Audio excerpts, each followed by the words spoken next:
নমস্কার বন্ধুরা, আপনাদের সবাইকে স্বাগত জানাই পাপিয়া মাইতি আমার এই ছোট্ট ইউটিউব চ্যানেলে।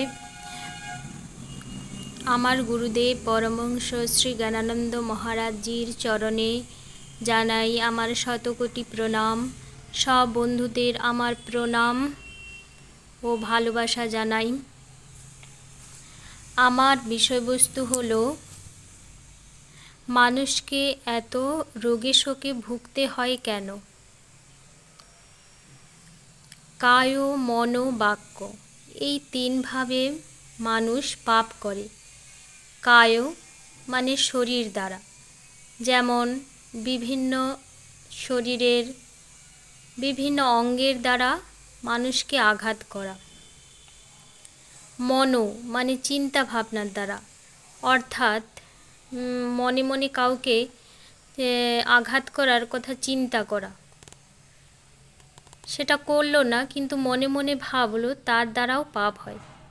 বাক্য, মুখের বাক শক্তির দ্বারা কাউকে আঘাত করা। এইভাবেই মানুষ পাপ করে। এই তিনভাবে মানুষ পাপ করে। আবার অজান্তে মানুষের দ্বারা পাপ কাজ হয়ে যায়। আবার পূর্বজন্মেরও ফল ভোগ করতে হয়। তাই মানুষ এত কষ্ট পায়, দুঃখ পায়, আর মানুষকে রোগে শোকে ভুগতে হয়। এর প্রতিকার হলো ভগবানের শরণাপন্ন হওয়া, তাকে সর্বদা স্মরণ করা, মনন করা ইত্যাদি।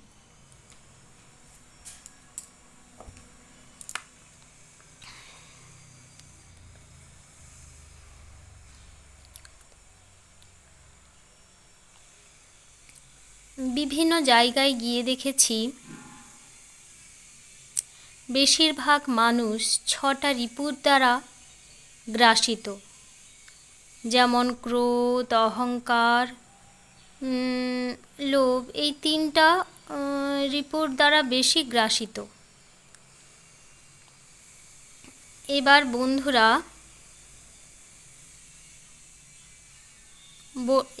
বন্ধুরা আপনারাই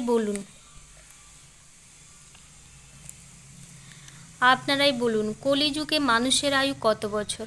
আপনারাই বলুন তো, কলিযুগে মানুষের আয়ু কত বছর? ধরে নিলাম মানুষের গড় আয়ু 100 বছর।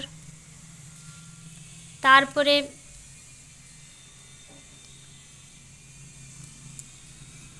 সকাল হয়ে গেল, বিভিন্ন কাজের মধ্য দিয়ে রাত হয়ে গেল। এইভাবে ভাবুন, বিভিন্ন কাজের মধ্য দিয়ে একদিন কেটে গেল। সুতরাং 100 থেকে একদিন মাইনাস হয়ে গেল, 99 বছর হলো। এইভাবে 1 দিন, 2 দিন, 3 দিন করতে করতে মানুষ মৃত্যুর দুয়ারে পৌঁছে যায়, বুঝতেই পারে না। তাহলে ভাবুন, অহংকার কিসের জন্য? ক্রোধই বা কিসের জন্য? লোভ বা কিসের জন্য? আপনি যদি ভালো কর্ম করেন,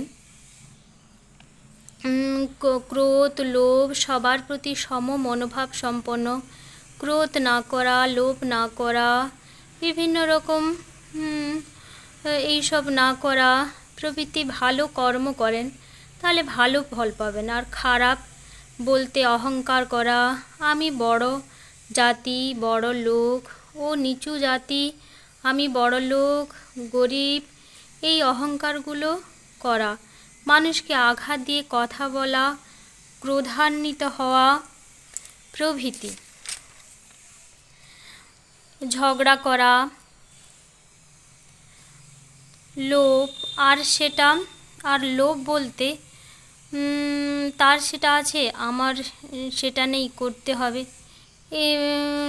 আমার করতেই হবে। এইসব খারাপ কর্ম করলে খারাপ ফল পাবেন, আর ভালো কর্ম করলে ভালো ফল পাবেন।